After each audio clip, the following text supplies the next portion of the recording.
At what age should young athletes stop playing rec ball and only focus on travel ball? This is a heated topic for a lot of parents. Let's get into this one. Raising athletes, the things that causes all dads to go bald and moms to buy minivans, empowering parents to help their kids succeed. I'm sure you heard someone say, or maybe actually you said it yourself, oh, my kid is way too good to play rec ball. Begs the question, at what point in time then is the right time to transition away from local town rec ball league, little league stuff, and just focus on travel ball? Is there a specific age? Is there a one size fits all, meaning that it doesn't matter the skill, it matters really just the age, right? So we're going to get into this discussion. We're going to have a healthy discussion here on this subject, because I know a lot of people are really, really passionate on when a child should stop playing travel ball. In fact, not only are they so passionate about it, but they actually look down on certain kids for playing rec ball. It means, oh, then that kid cannot be good enough for travel ball if they're playing rec ball still.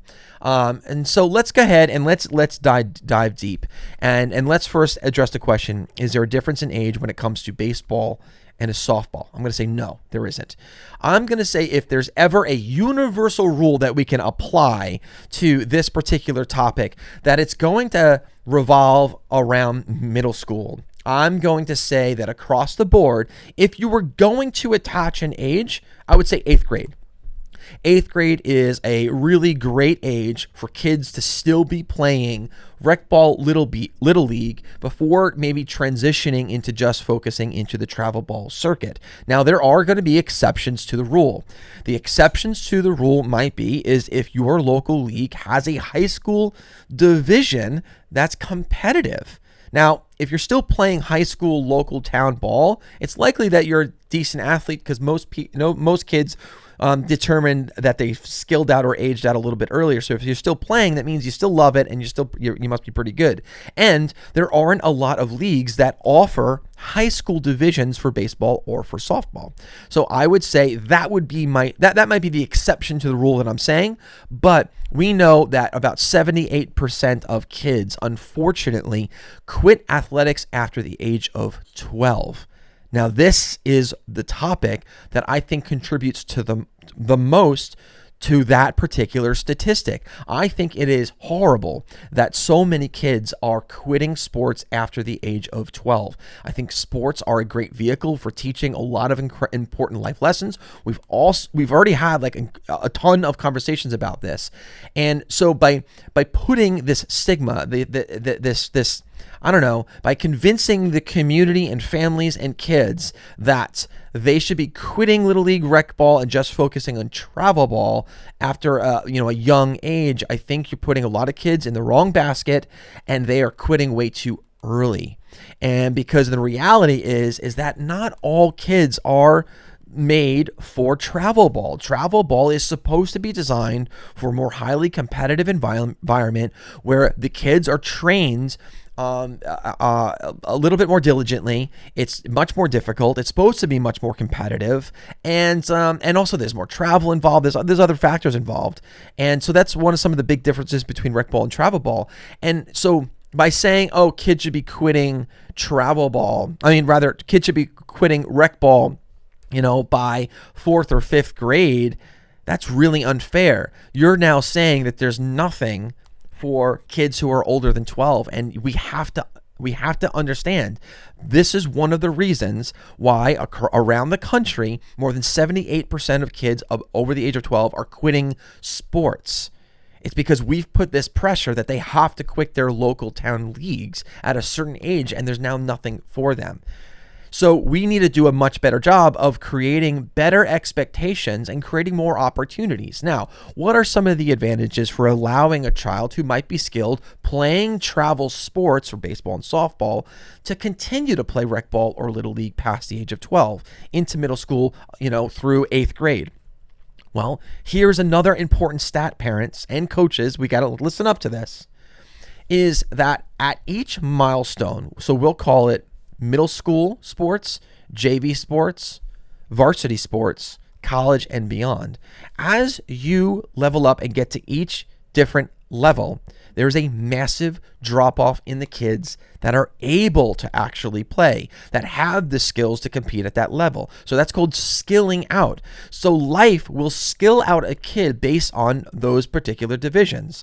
And that's just what happens. And it's a very large percentage. We've talked about it before. Only 1% of high school athletes. These are kids who've already now gone through all the steps. They've made it to varsity. Only 1% of high school varsity athletes get a full scholarship to Division I college. That's a very, very low number. Now, this is why I am an advocate of keeping kids playing their local town leagues up at the minimum until 8th grade, because you are forcing a decision on a child before the experience and skill has developed. And it's unfair for them to remove them an opportunity to play with their friends, have those memories that everyone else is getting, and maybe develop. Maybe there's someone who was a little bit of a late bloomer. They didn't develop maybe those skills and they needed a little bit more time. I think the pressure to say, nope, if you play rec ball, therefore you're not good enough for travel ball, I think that's something that we need to change. We need to change that particular dialogue that's happening in the community, and we need to support community sports, encourage families to get involved, and understanding that, number one, there's more to being a part of sports than the sport that you're learning. Okay, we have to be okay with that and understand, wow, valuable life lessons, leadership, discipline, playing well with others, learning how to lose, that's important too, maybe more important, right? So that's one thing we have to accept. And number two, we don't want to deprive our kids the incredible memories and experience of playing with their friends when they're younger, because life will determine when they're done playing the sport. We should not get in the way of that particular process. So I say personally, you should extend it to 8th grade. If your child is in 8th grade, even if they're playing competitive travel sports, they should still be encouraged. It's strongly encouraged to play in their local league. Now, my kids are now in high school, and I had all of them play up at least till 8th grade. Now my kids are in 9th grade. My son is still playing in his local town league. Has an opportunity to play with all of his friends. This is important, lasting memories. And guess what? Life is going to skill my son out eventually, but not right now because he's still playing sports with his friends in his local town league. My daughters as well. Now, my daughters are in 9th grade. My daughters play high competitive softball and volleyball at a very, very, very high level. But my kids also have a lot of friends that are not necessarily of that same skill set. They're not pursuing a life playing softball or volleyball, but they want to be able to play with those friends still in their local town league. Who am I to deprive of my daughters that opportunity to play with their friends because I'm going to be arrogant and say, no, my kids are not allowed to play. My kids are too good. Guess what? I was a very good baseball player. I was a prospect. I got a full scholarship to play Division I college baseball.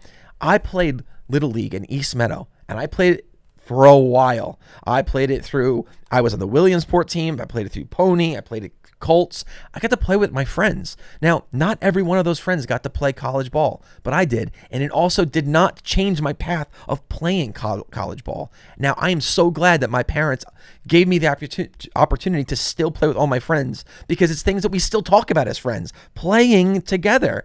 So don't deprive of your kids through the arrogant statement of saying my kid is too good or it's going to make them bad. I need to see some scientific evidence that proves that playing with their friends in a local town league makes them bad. A great player will be great. A great player is disciplined and can be great in every single one of these environments. Even I'll take, for example, and I know I'm getting a little bit emotional here and a little bit heated, but let me take the example. Oh, my kid can't hit slow pitching. Well, then your kid is not as good as you think. This is just a statement of fact. You're not going to see the same type of pitcher throwing the same speed in the same location every single game at every level that they're going to play. They're going to face different pitchers in life. They're going to face pitchers that throw gas. They're going to face pitchers that have lots of wrinkles in their pitches and lots of and can spot balls all over the place. They're going to face pitchers even in college that are a little bit wild, that throw slower. That's just a matter of fact. To just say, oh, my kids are too good, or it's going to make them a bad softball player? How about it makes him a more disciplined softball player? How about value the other things that we can learn by enrolling them into local town leagues so that they can play with friends? Your community is a big part of helping your son and your daughter develop into incredibly successful individuals. We should not pull them away from those opportunities way too early. Now, remember earlier, I did say there are exceptions to the rule. 100%. There are exceptions to the rule. Some of the exceptions might be your local league does not provide high school sports. Well, if they don't provide high school sports, well, then there you go. Or maybe your son or daughter, after 8th grade, really does start to develop so far beyond. Now, there is also something to say for making sure that your son or daughter is playing in the skill that is appropriate for their particular skill level. All right. Now, let me qualify this because I know you're going to think like, wait a minute, I'm being a little hypocritical here. I'm not. I've been doing this a long time. I played, I've coached, I've been an executive director of a youth association for a long, long time. I've seen a lot of kids, thousands upon thousands of kids. The amount of kids that are so far beyond skilled than everyone else their age prior to the age of 10 is almost zero. Maybe 2 or 3 out of the thousands of kids. It is such a rarity because we're dealing with such minuscule numbers. That is not enough to make a blanket rule for everyone. So that's why up until a certain age, what I just said doesn't apply. It's unlikely that your skill as a child is so far advanced. Now, again, are there exceptions to the rules? Yes. So don't crucify me here. So absolutely, there are exceptions to the rule. And yes, you should be playing skill appropriate to the skill that you're playing, 100%. That mainly, though, comes into play when they're older, when they're a little bit older. That's why once they start hitting puberty, that's why I'm picking the 8th grade, because kids hit puberty at different ages. It could be anywhere from like 11 to 14 years old, and that's that time period, and it's perfect. After 8th grade, that's when you can start having that conversation if local rec ball team is good and appropriate for your child. Up until then, encourage your child to play in their local community sports. It is healthy for their growth. It is healthy even for their skills as a young athlete to do this. Don't deprive them of that opportunity, and don't just be so narrow-minded that you're just thinking about one thing like, oh, the skill of the athlete. Number one, that's not even true what you're thinking. You've been fed and you've drank the Kool-Aid, and it's no science to prove that. And number two, there's so many other, actually, it's the dominating reasons why there's value in sports for kids. Give your kid that opportunity, help them to learn, help them to grow as a human being, and give them the best chance of success in life, not just athletics. So my kids, again, play travel sports, and I'm hoping that they are on that path to play college and beyond, and we're focused on that. But I'm also focused on that I want my daughters and my son to be happy, passionate, good people, be with their friends, develop memories. But why can't I do both? Why can't I help them to become amazing athletes and also encourage them to make incredible memories with their friends? It's not one or the other. It's 100% both. Those two things live well together, and it creates a better overall experience for your child. Guys, thanks for tuning in to Raising Athletes. We're empowering parents. This is a community where we're growing together. I want to hear from you. I want to learn with you as well. So let me know, what are you thinking about your athletes? What are some great experiences that you have?